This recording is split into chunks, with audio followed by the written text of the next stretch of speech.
Réduire l'immigration, c'est une chimère. On doit de plus en plus s'habituer à l'idée que maintenant le monde est un espace dont les frontières sont imaginaires.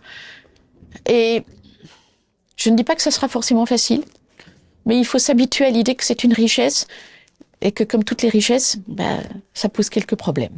Si seulement on remplaçait les politiques par des écrivains, elle a tellement raison, Amélie Nothomb, parce que d'abord, l'immigration, c'est une réalité démographique en France.